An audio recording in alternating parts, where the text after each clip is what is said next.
Bueno, vamos a comenzar. El conferencista, el doctor Antonio García Creus, del Instituto Jesuita Pedro Arrupe. The next conference, Globalization, Migration and Social Justice, from Dr. Antonio García Creus, from the Pedro Arrupe Justice Institute. Bueno, vamos a empezar ya con un aplauso al doctor García Creus.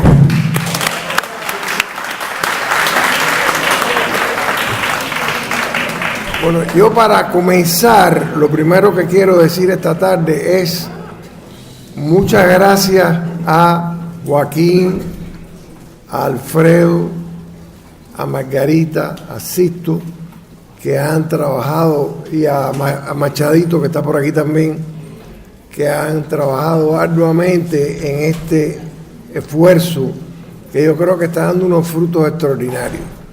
Realmente estoy muy contento y hay que reconocerlo, que el esfuerzo ha sido enorme. Aquí, déjenme decirle, yo tengo aquí puestos una medalla y un Tao. La medalla es de la Agrupación Católica Universitaria de Cuba. ¿Dónde está el presidente de la agrupación? Estaba por aquí hace un momento y se perdió. Sí, Luis me dijo, ¿vas a traer la medalla? Y dije, sí, la medalla está aquí. Y esa fue la que me dieron el 8 de diciembre del año 58 en la Agrupación Católica Universitaria de Cuba, que quedaba a 2 cuadras de la Universidad de La Habana. Y también tengo un Tao. El Tao es de la Orden Franciscana, Tercera Orden Franciscana, la Tercera Orden Franciscana, porque cuando yo vi que el señor Jorge Bergoglio se había convertido en Francis, yo dije, bueno, si un jesuita se puede convertir en Francisco, yo me puedo convertir en Francisco también. Y entonces entré en la cosa de la Orden de los franciscanos seculares, y por eso yo soy ya profesado. Así que tengo los dos. En Cuba los jesuitas y los franciscanos no se llevaban muy bien. Eso se lo puedo decir por experiencia. Pero hoy en día tenemos el gran Francisco, que se llama Francisco y es jesuita. Bien, tengo además aquí la imagen que la están viendo ustedes de un hermano de la agrupación que se llamaba Javier Calvo Formoso. Javier, ¿por qué lo tengo puesto aquí? Ahora se lo voy a explicar. Javier murió asesinado con un grupo de 5 personas, él y 4 más, cuando se iban a unir a la guerrilla de Pinar del Río, en Cuba, antes de la caída de Batista. Y fue el 28 de diciembre, una cosa muy simbólica, 28 de diciembre, Día de los Santos Inocentes. Día de los Santos Inocentes murió Javier junto con los demás, y la razón de mi relación con él fue que sentado en el patio de la agrupación, conversando ahí como hacíamos muy a menudo, Javier me presentó a un individuo que yo desconocía completamente, vaya, no sabía quién era, que se llamaba Romano Guardini. Romano Guardini, como ustedes saben, escribió un libro en 1950, estamos hablando, este encuentro fue en 1958, y estábamos sentados ahí, él me hablaba de Guardini, me decía, un individuo extraordinario, ahí en la agrupación nadie sabía quién era Guardini, por supuesto, pero Javier sí lo conocía y tenía el libro en su mano, me acuerdo que me lo enseñó, El final del mundo moderno, The End of the Modern World. Y lo más importante de esto ahora, para el presente, es que a Francisco, o sea, al Papa Francisco, Romano Guardini ha sido una gran influencia en él. Si ustedes cogen a Laudato Si, van a ver que hay por lo menos 5 o 6 citas de The End of the Modern World. Y eso a mí me impresionó profundamente, porque realmente en aquel momento, bueno, yo no tenía ni la menor idea, por supuesto. Además, esto es antes del Vaticano II. Estamos hablando del año 58. Y en aquel momento en Cuba era un momento extremadamente difícil porque era el final del batistato, que terminó el 1 de enero y a Javier lo mataron el 28 de diciembre, lo cual fue una cosa súper triste a él y a los demás muchachos que murieron ese día. Y en eso, ese es el origen de mi mención y de mi dedicación de esta presentación a Javier Calvo Formoso. El título de esta charla es originalmente cuestionable porque decíamos que era migración, ¿no se ve bien? Sí. Migración, pero realmente yo voy a hablar más de inmigración que de migración. ¿Qué pasa? Sí, ok. Comenzamos con la primera parte, que es la globalización. Vamos a hablar de globalización. Y comenzamos con dos citas que las tienen ustedes en la pantalla. Uno es no a la globalización de la indiferencia. Ese es el Papa Francisco en Lampedusa en el año 2013. Sí a la globalización de la solidaridad, que es de Juan Pablo II en su declaración de Iglesia en América 1998. Esto es para poner un contexto de la globalización.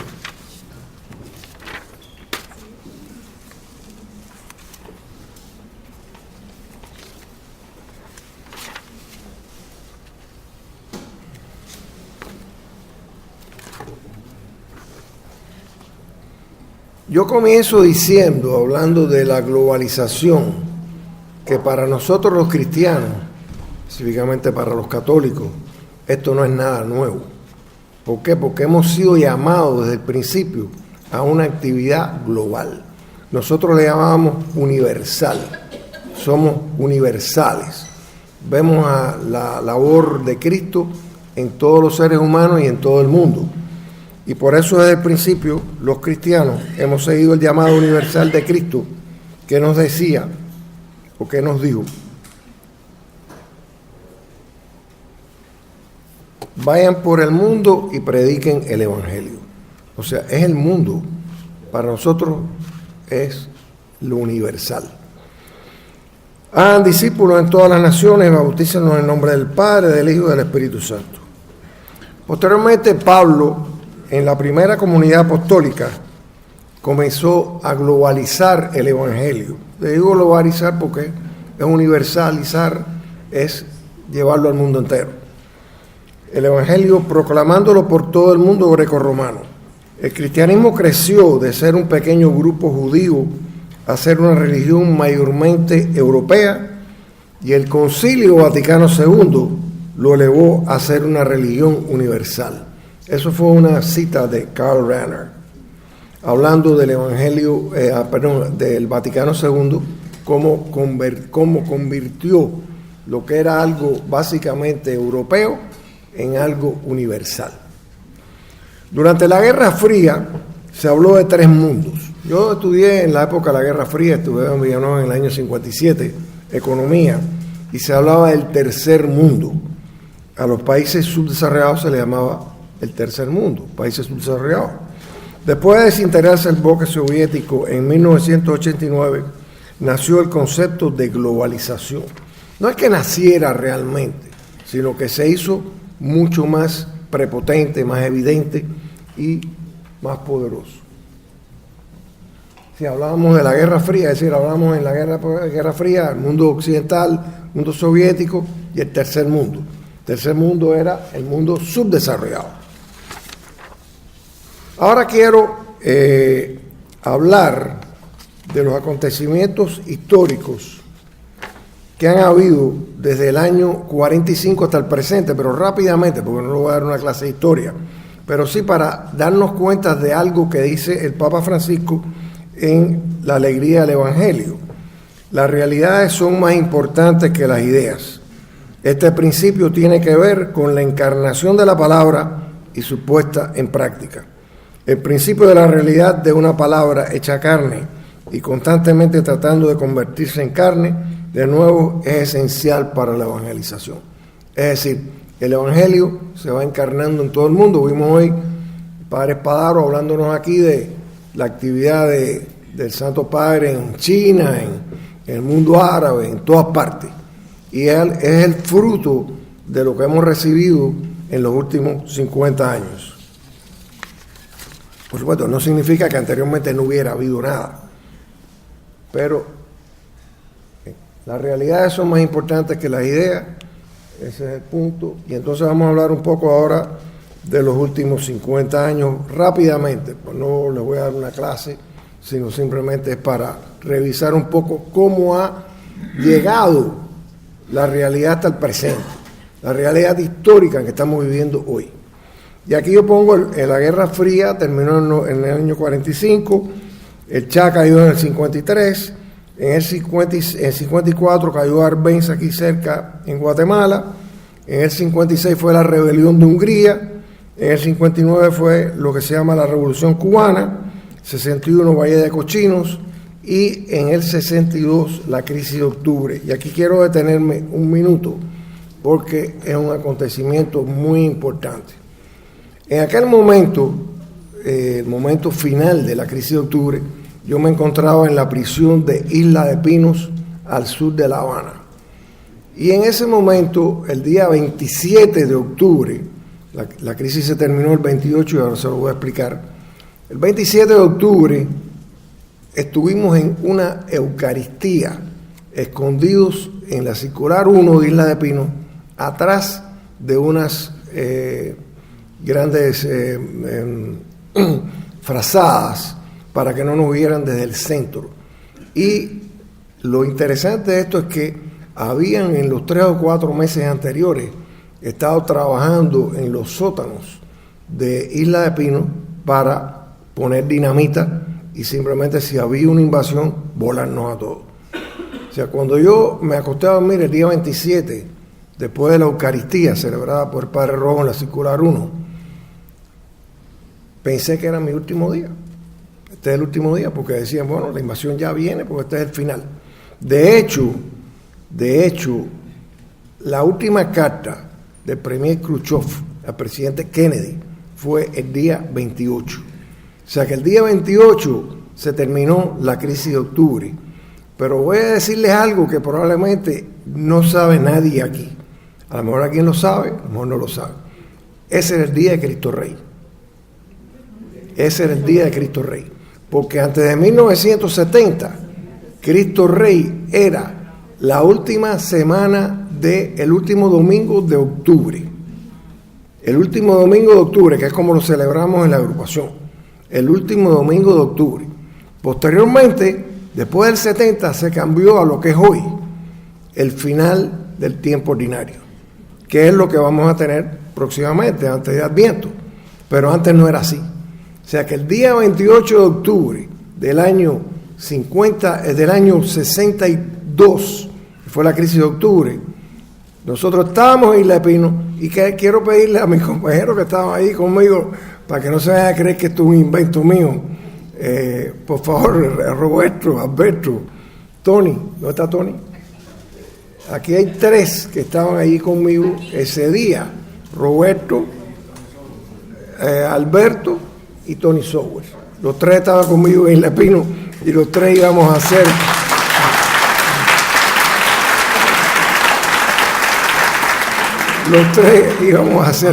volados. ¿Quién iba a decir algo? ¿Alguien dijo algo? Yo dije que mi padre también estaba ahí. Bueno, pues también lo iban a volar, ¿sabes? También lo sabemos. Bien, entonces, esto no lo digo, déjenme aclarar una cosa. Esto no lo digo con ningún ánimo de venganza. Yo personalmente, y creo que todos los demás que yo he mencionado aquí, hemos perdonado todo lo que nos pasó, que fue terrible para nuestras familias y para nosotros, pero como dice el Padre Nuestro y como dice el Padre Espadaro, que dice Francisco, hay que perdonar, no hay otra forma, así que tenemos que hacerlo. Y quería después continuar con la clausura del Vaticano II, que por cierto, déjenme decirle una cosa, es una cosa fascinante saber que nosotros estudiamos el Vaticano II en el presidio, y se lo pueden preguntar a cualquiera de los que se han parado ahora ahí, O sea, nosotros éramos estudiantes del Vaticano II, como decía Chiquendas esta mañana, no solamente, como él decía, quién soy depende de dónde estoy. Bueno, donde estábamos era en el presidio. Y yo creo que era el mejor lugar para aprender el Vaticano II, porque estábamos desconectados de todo tipo de influencia. Y lo estudiábamos, nos gustaba, y fíjense, los tres estamos aquí, o sea que estamos construyendo lo que se aspira a un mundo nuevo. Bien, 1968, año muy importante, y está Ricardo que nos reconectamos en el 68, asesinato de Martin Luther King. ¿Perdón? Uy.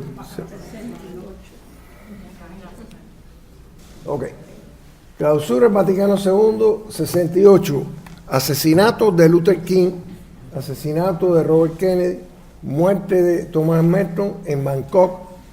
Muy importante Thomas Merton, después veremos por qué. Manifestaciones estudiantiles en invasión de Checoslovaquia por la Unión Soviética. 1975, fin de la guerra de Vietnam. 1980, asesinato de Monseñor Oscar Romero en El Salvador, arzobispo de El Salvador. 1989, caída del muro de Berlín. Déjenme decirles algo importante con respecto a esto. Hoy es el aniversario. 30 años del aniversario de la caída del muro de Berlín.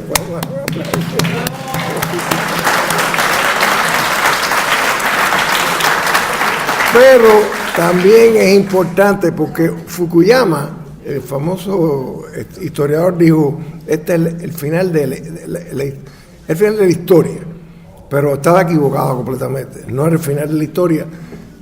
Unos días después, el día 16 del 89, en El Salvador asesinaron a los jesuitas, que eran los profesores de la Universidad Central.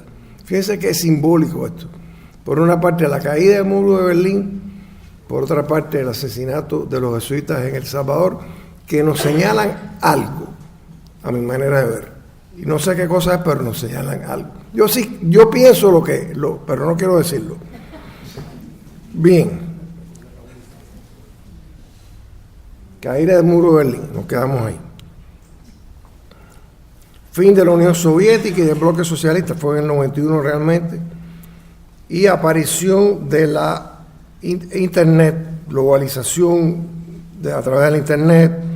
2001, ataque de las Torres Gemelas en New York, y estoy dando brincos, como ustedes se dan cuenta, y invasión del Irak, elección del Papa Francisco en el año 2013, exhortación apostólica, Evangelii Gaudium, y visita del Papa Francisco a México y Ciudad Juárez en el 16. Quería señalar lo siguiente. Cada época tiene sus palabras clave. Por ejemplo, en la década de los 60 hablábamos de la Guerra Fría, del desarrollo económico, en la época que yo estudiaba economía, y el tercer mundo. En la década de los 70 se empezó a hablar mucho de liberación, era el problema de la teología de la liberación, etc. Finales de la década de los 80 es el fin de la Guerra Fría. Y en la década de los 90 hasta el presente es la globalización. ¿Ok? Esto, ¿aquí dónde está? Década de los 90 hasta el presente, globalización. Es una nueva palabra, pero como yo les dije al principio, esta palabra no es nueva para nosotros. O sea, desde que nosotros éramos chiquitos nos hablaban de que el evangelio había que predicarlo en todas partes del mundo, porque es lo que decía Jesucristo. O sea que es en cierto sentido algo antiguo para nosotros. Yo voy a mencionar ahora a tres pensadores importantes. Uno es Friedman, el otro es Joseph Stiglitz y el otro es Gustavo Gutiérrez, hablando de la globalización.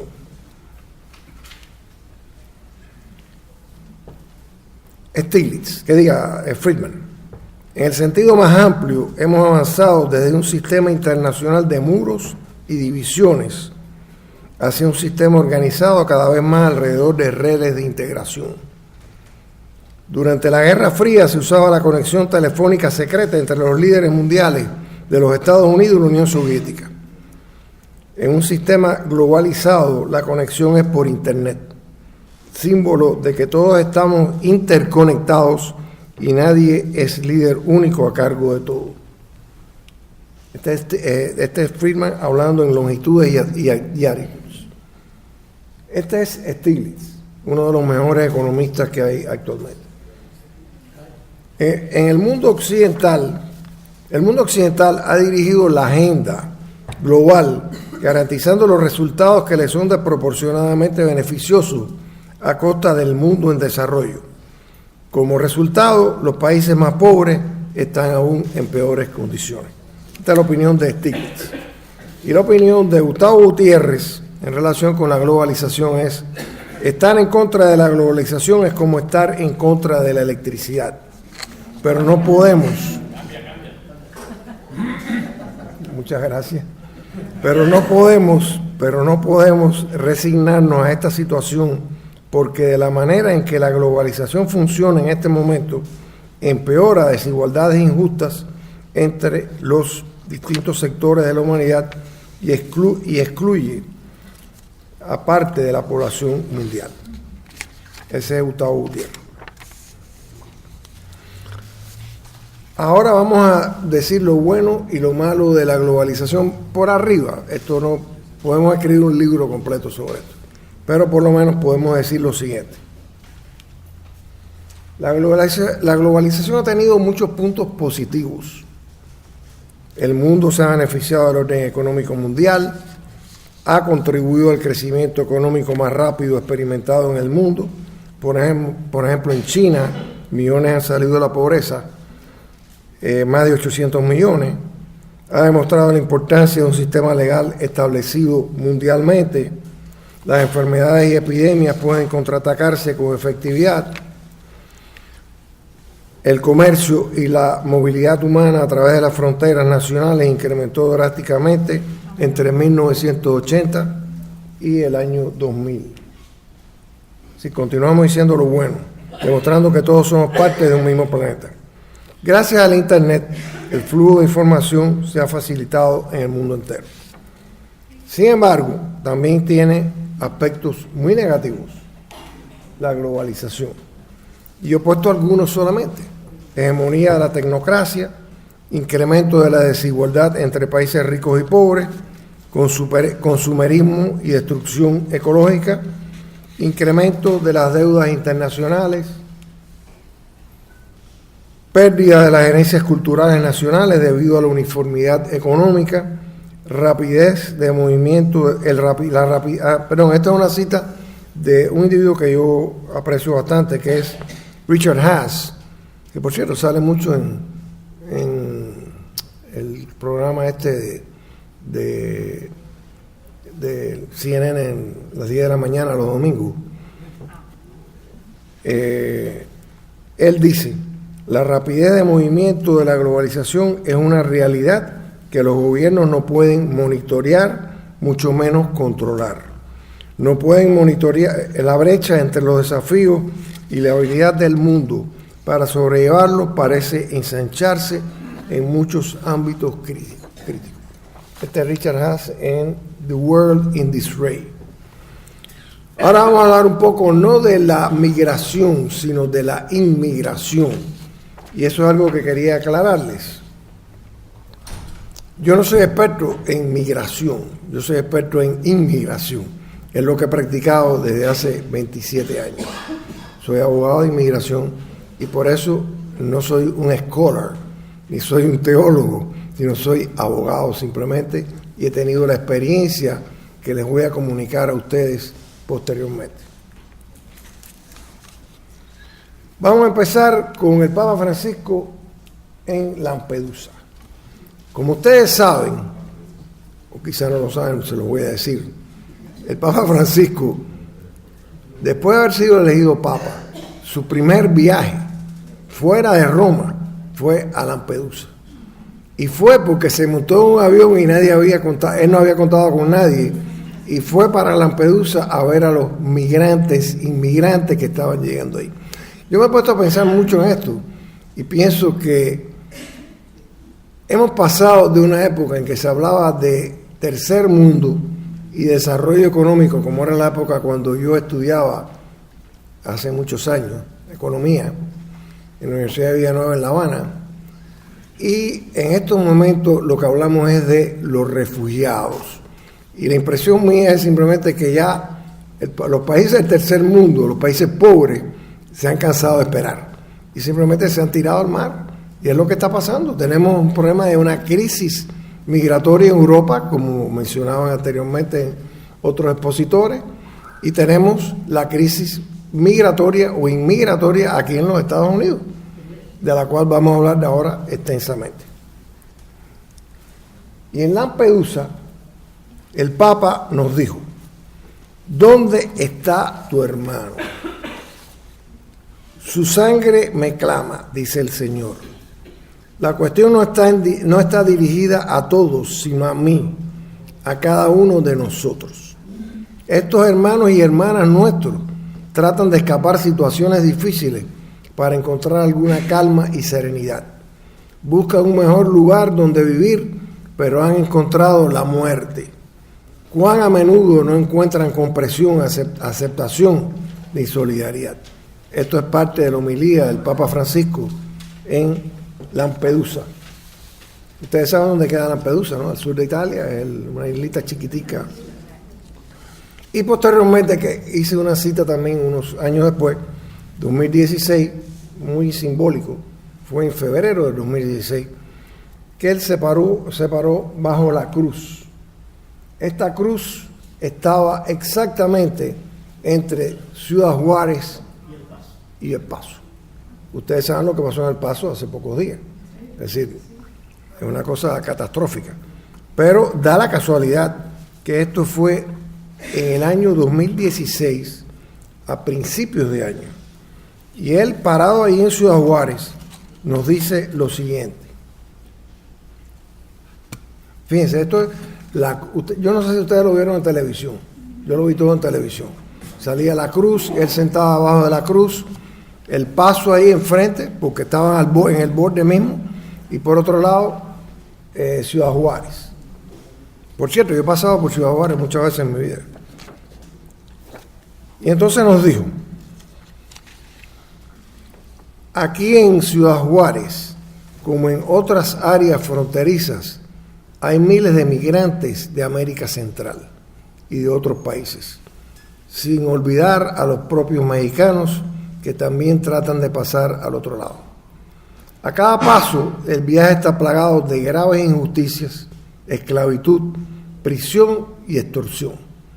Tantos y tantos hermanos y hermanas nuestros son víctimas del tráfico humano.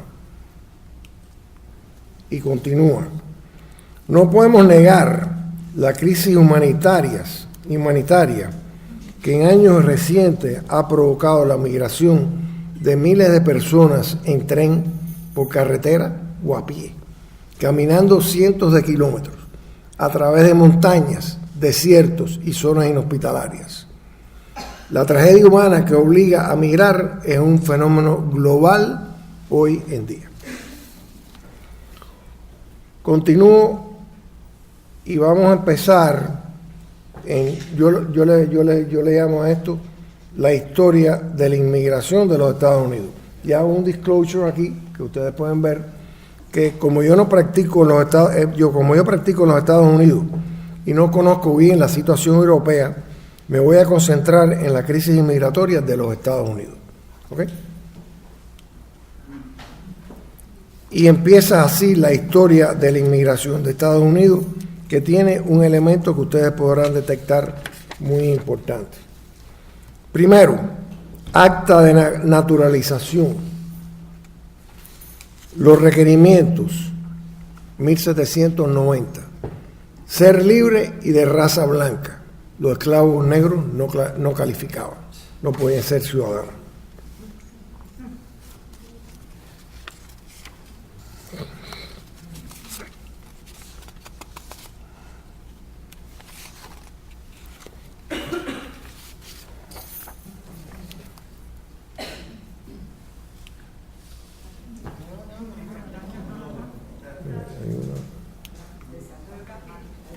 hay una que brincó, que no está aquí.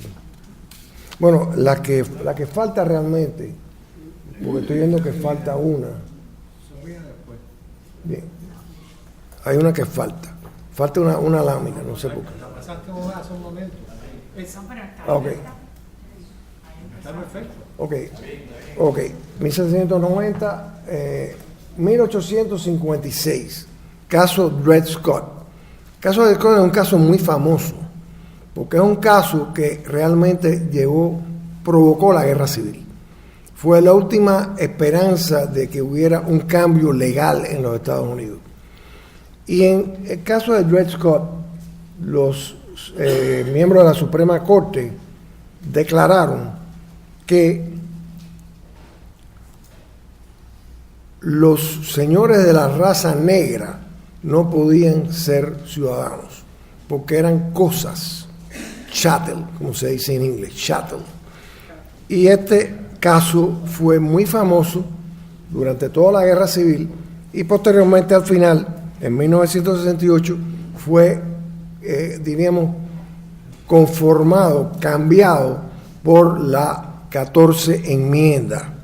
Aquí se habló hace poco de cambiar la 14 enmienda. Yo digo que el que habla aquí de cambiar la 14 enmienda está loco, porque es que los afroamericanos en Estados Unidos se les concedió la ciudadanía a través de la 14 enmienda.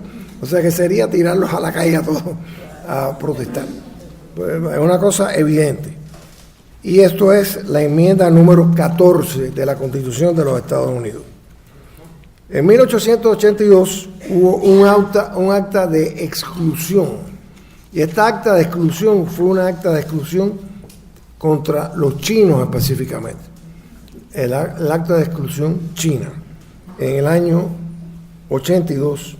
Y en el 1924 se establecieron cuotas que realmente beneficiaban a los europeos, iban directamente en contra de los latinoamericanos. O sea, como ustedes ven, hay una, vamos a decir, una cierta predilección aquí con respecto a ciertos tipos de inmigrantes. Bien, entonces vamos a pasar al año 56, en que el presidente Eisenhower concedió a los que se habían rebelado en Hungría, concedió la entrada a un total de alrededor de 700,000. Le concedió la residencia y después la ciudadanía. Algo muy importante.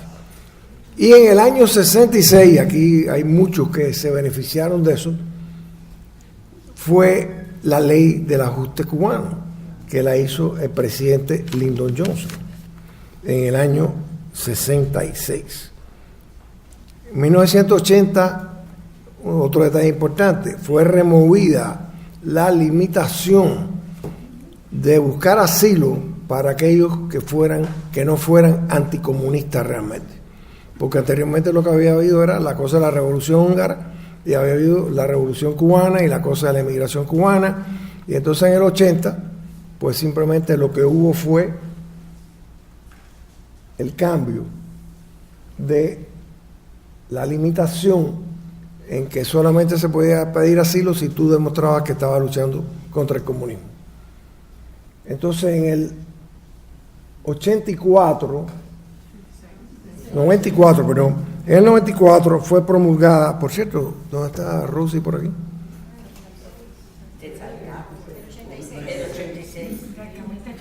No, en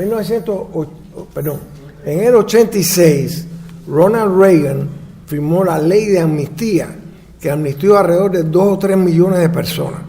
O sea, muy interesante, porque de verdad resolvió un problema gravísimo.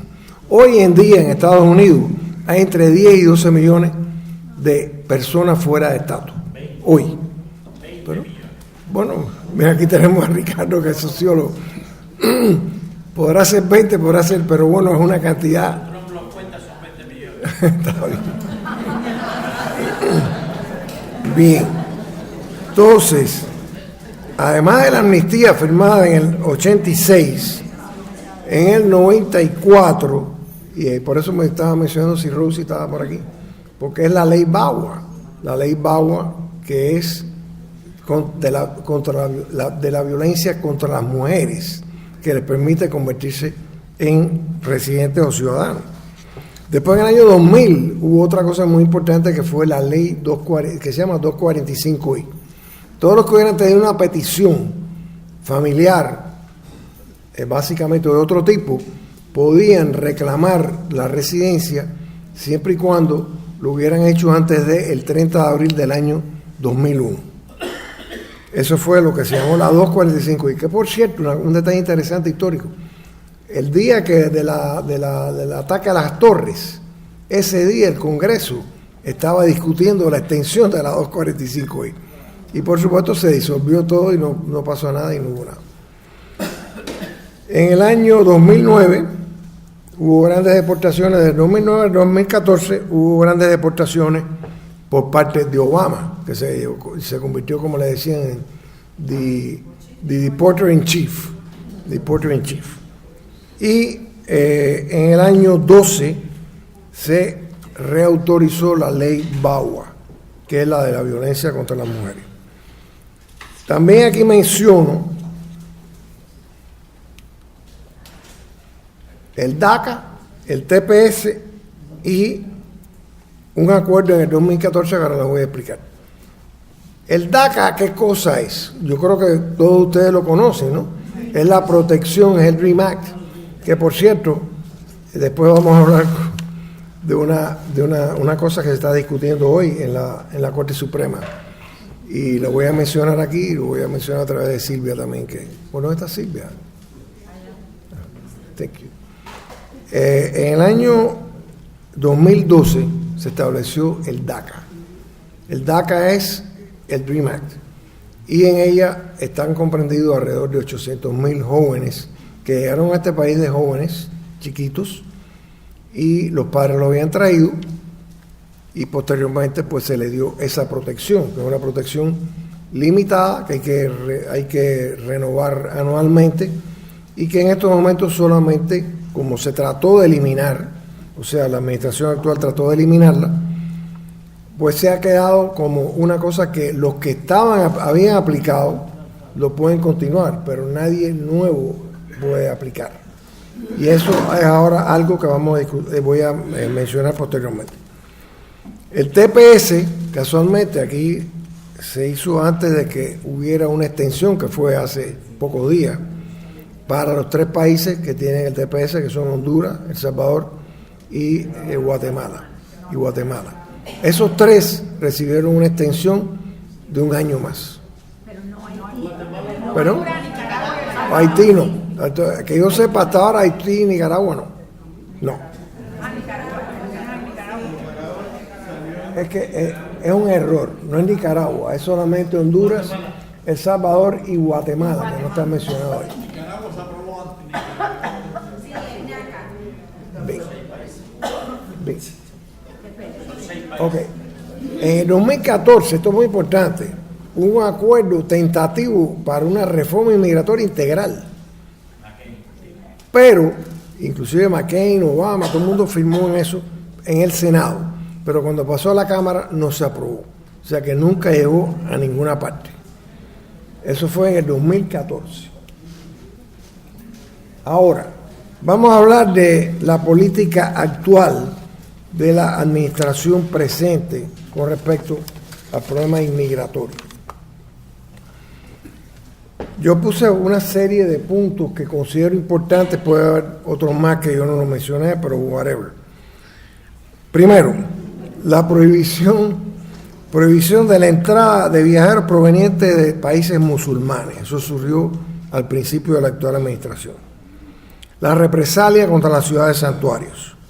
La eliminación de los programas DACA y TPS. Casualmente, después voy a tocar este tema, como en estos momentos, de acuerdo con la información que Silvia me dio, se va a discutir el jueves próximo la ley del DACA, es decir, la acción ejecutiva del DACA. El martes, yo lo dije. La separación familiar forzada, ustedes saben que hubo todo el problema de la crisis esta de los niños en el borde, etcétera, debido a eso. La supresión del derecho a solicitar asilo para los que hayan atravesado más de una frontera antes de llegar a Estados Unidos. La declaración de emergencia nacional que permitirá de construir la ley, la famosa pared del muro. Faltó la amenaza de terminar el derecho a la ciudadanía por nacimiento. Bueno, eso lo mencioné anteriormente. Hubo una amenaza, pero no nada más que fue una amenaza, no hubo ninguna acción concreta. La separación familiar y el asilo, abril de 2018, la administración implementó la política de cero tolerancia, que resultó en la separación de padres e hijos que entraban por la frontera sur. Esta política ordenaba encauzar por entrada ilegal a cualquiera que arrestaran fuera de los puntos de chequeo, incluyendo a los solicitantes de asilo. Los padres se someterían a un proceso criminal y a la separación de sus hijos. De hecho, se separó a miles de niños. Eso salió en la televisión a todos lados. Todavía hay una cantidad muy grande, correcto. Y posteriormente, en junio 20, el mismo presidente que había ordenado eso, se retractó y lo echó atrás. Me están haciendo hecho para atrás lo de la separación familiar. Sí, pero hubo una orden en contra de eso. Todavía se mantiene, hay una esto es una cosa confusa. No voy a entrar en los detalles porque separación familiar y el asilo. Déjenme decirles algo muy importante, y me están haciendo señas que me faltan 15 minutos, así que estoy un poco atrasado. Voy a apurarme un poco. Hay un hecho que ustedes habrán quizá oído hablar de él, que fue que en agosto 19 de este año capturaron a 600 personas en Luisiana, en las polleras. Pero, ¿por qué las polleras? Porque las polleras trabajan en grados sub-zeros y son los que desbaratan los pollos. Y eso no lo hace nadie, nada más que personas que son fuera de estatus. Y los 600 que cogieron se pararon las 7 plantas, porque no quedó nadie, todo el mundo preso. Y entonces, el arzobispo de aquí estaba en una reunión de los católicos allá y tuvieron que casi suspenderlo por eso, porque se llevaron los 600. Porque se llevaron los 600. Pero bueno, esto es una cosa que da risa, pero es que es una realidad terrible, porque simplemente separaron 7 plantas de pollo, porque todos eran fuera de estatus, Entonces, el argumento de los que contratan es, bueno, no lo sabíamos, no sabíamos que estaban fuera de estatus. Pero bueno, ese es un argumento pobre, ¿no? Un argumento bastante pobre. Pero bueno, aquí tenemos una cosa que quiero mencionar muy importante, que es que tenemos una persona que está aquí presente con nosotros, que se llama Silvia Muñoz, que está allí. Por favor, Silvia, párate, quiero.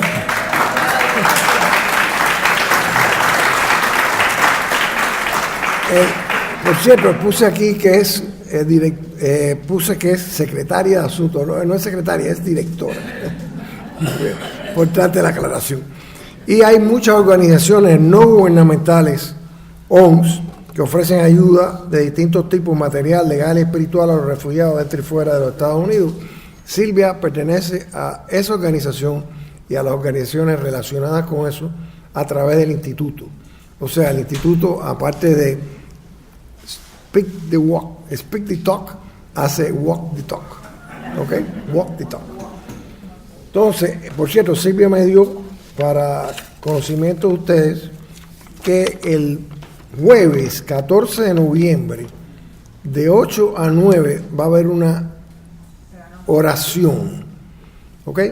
En Our Lady Providence Catholic Church, 102, para la protección de los jóvenes del DACA, porque se va a discutir en la Corte Suprema el problema del DACA. Así que para que todos estén informados y los que puedan pues rezar, es muy importante rezar para cualquier cosa. Va a ser aquí en Santa Ágata. En la Providencia. Y en cualquier otra parroquia que lo quieran hacer. Cualquier parroquia que se quieran participar.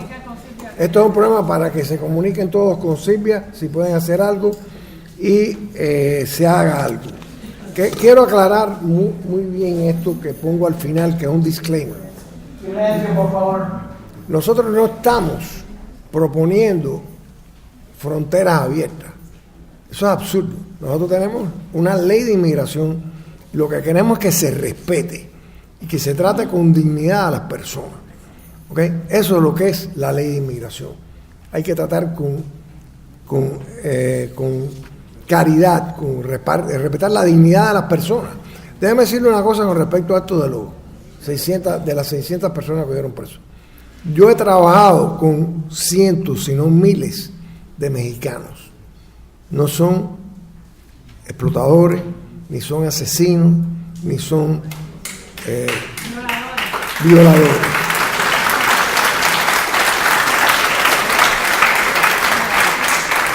Y lo digo porque ustedes saben que es muy importante decirlo. No solamente los mexicanos, sino los centroamericanos, los hondureños, los guatemaltecos, los que trabajan. Cuando ustedes vean por ahí trabajando a las 12 del día, arriba de un techo, pueden imaginarse que son personas no documentadas. Cuando lo vean recogiendo los tomates, cuando los vean trabajando en la construcción a la 1 de la tarde, ese es el tipo de personas que son estas personas. La mayor parte son hombres de familia, que yo represento a muchos de ellos en la corte, y además personas que tienen en general una fe muy religiosa, los guadalupanos y los católicos en su mayor parte. Bien, aquí tengo una que les va a gustar, esta les va a gustar mucho.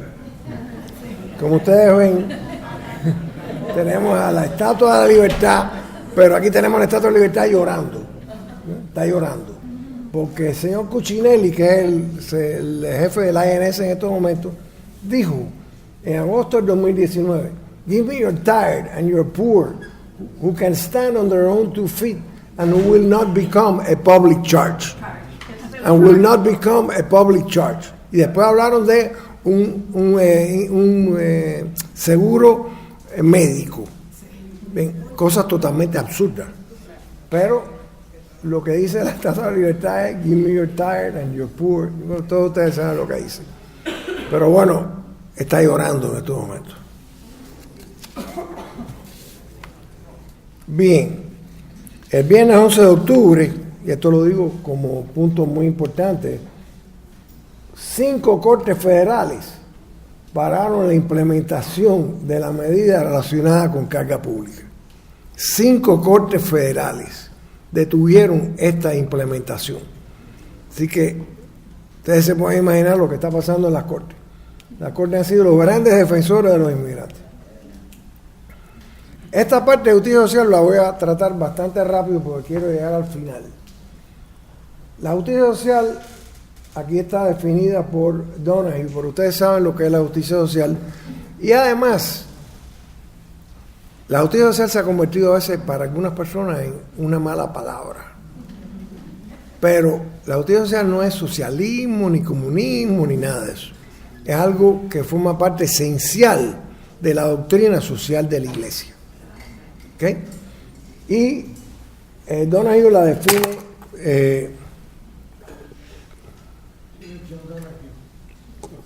¿Pero? No, es ok.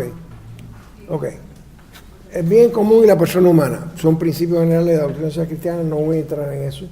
El Papa Francisco en Laudato Si lo explica muy bien. La solidaridad, lo mismo.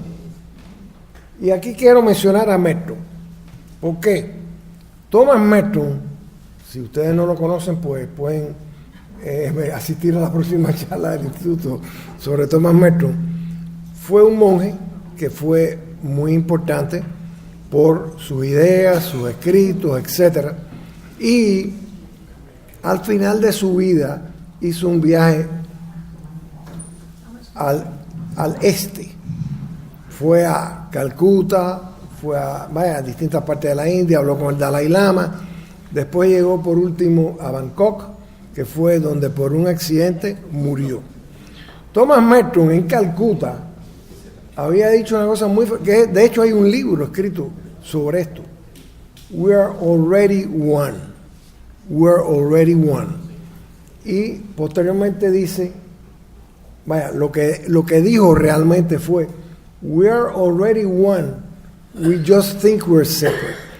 Y a mí me parece esto extremadamente, diríamos, consecuente con todo lo que hemos hablado aquí hoy y el mismo Spadaro que nos acaba de dar una información de todo lo que está haciendo el Papa Francisco en relación con la universalidad. Somos globales, somos universales.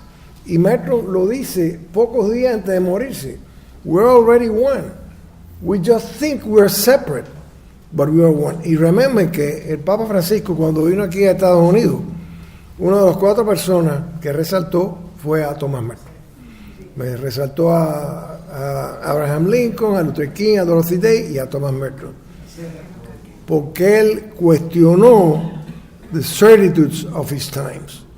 He was a man of peace and a man of dialogue. Y lo resaltó así, en medio del Congreso. Yo por poco me caigo para atrás, porque yo había leído mucho de él, pero nunca había pensado que lo iban a poner entre los 4 más importantes. Y esto lo puse porque es la primera imagen que tenemos desde la Luna a la Tierra. Y es exactamente un año después que Merton dijo, we're already one. Y es lo que estamos viendo. O sea, ya no, aquí no se ven las naciones ni nada, nada más que se ve una bolita preciosa desde la Luna, que es the following of we're already one. Por eso lo puse ahí. Espero que les haya gustado.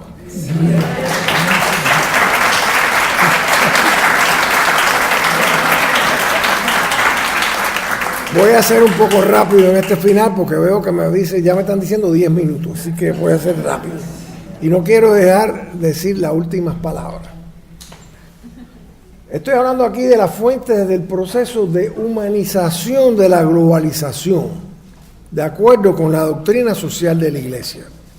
Y entonces puse varios puntos, pues ustedes pueden poner lo que se les ocurra, pero yo puse algunos puntos.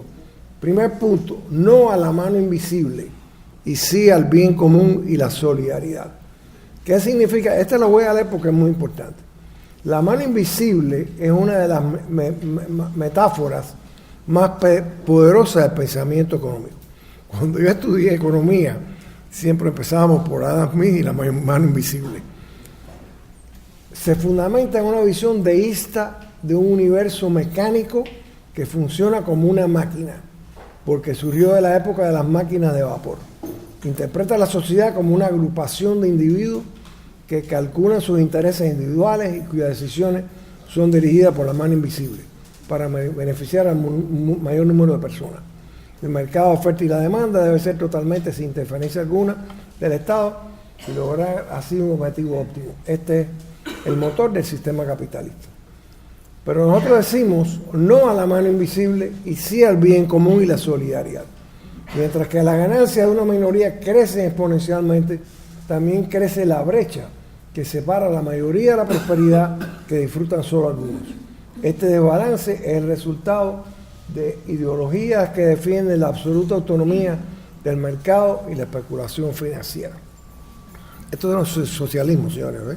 Bueno, me van a acusar después que soy socialista o comunista. Esto es la doctrina social de la Iglesia. Papa Francisco en la alegría del Evangelio. Tony, no te separes del micrófono, porque nos gusta oírte. Ok. Está bien. Bien, bueno.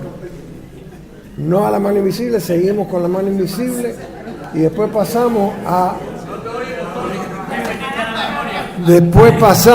la casa del miedo, de la casa del miedo a la casa del amor.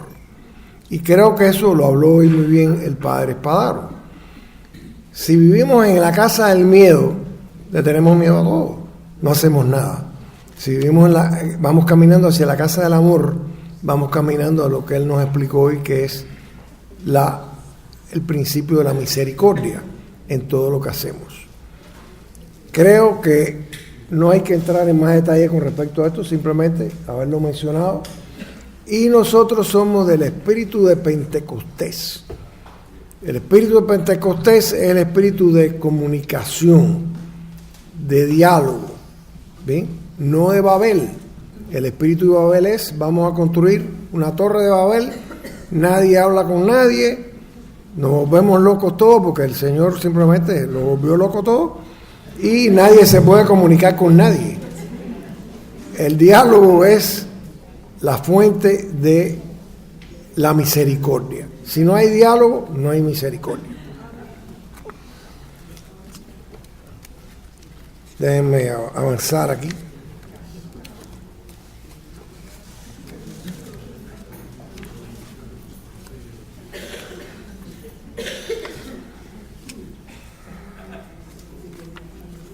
Quería mencionar otro punto que creo que es importante.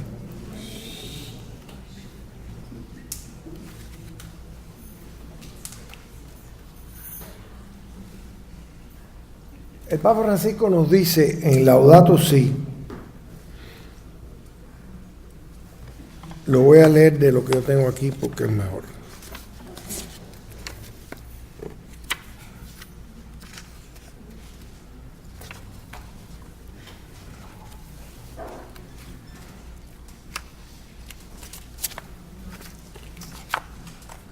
Este es el último punto de lo que yo voy a tocar con respecto a la humanización de la globalización.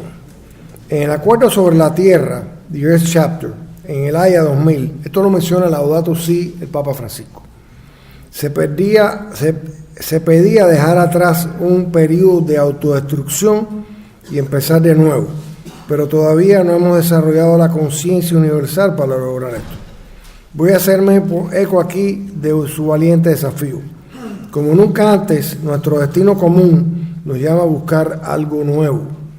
Permitamos que nuestra era sea recordada por el despertar de una reverencia por la vida, la firme decisión de alcanzar el sostenimiento económico y apresurarnos en la lucha por la justicia social, la paz y el gozo de la vida. También en Laudato Si, esto es muy importante, lo que les voy a mencionar ahora, la cita 83, que es de Teilhard de Chardin. No todos los papas están mencionando todo el tiempo a Teilhard de Chardin, ¿ven? Pero gracias a Dios nosotros tuvimos la experiencia de poder conocer a Teilhard de Chardin en presidio.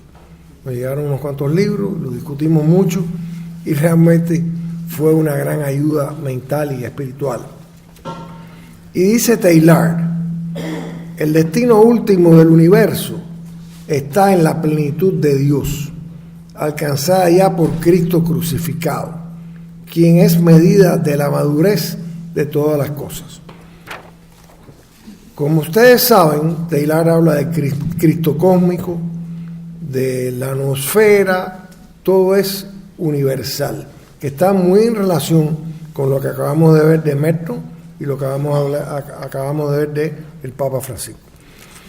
Nada más que me quedan unas palabras finales que están relacionadas con esto. Dice el Éxodo 22, You shall not oppress or afflict a resident alien, for you were once aliens residing in the land of Egypt. No maltratarás al forastero, ni lo oprimirás, pues forasteros fuiste vosotros en el país de Egipto. Y yo le digo a todos los que hemos venido aquí, que vivimos en Miami, que es un país, que es una ciudad de inmigrantes, que never forget about this, que hemos sido inmigrantes, hemos sido extranjeros y hemos sido recibidos aquí y debemos recibir así a todos los que vienen después.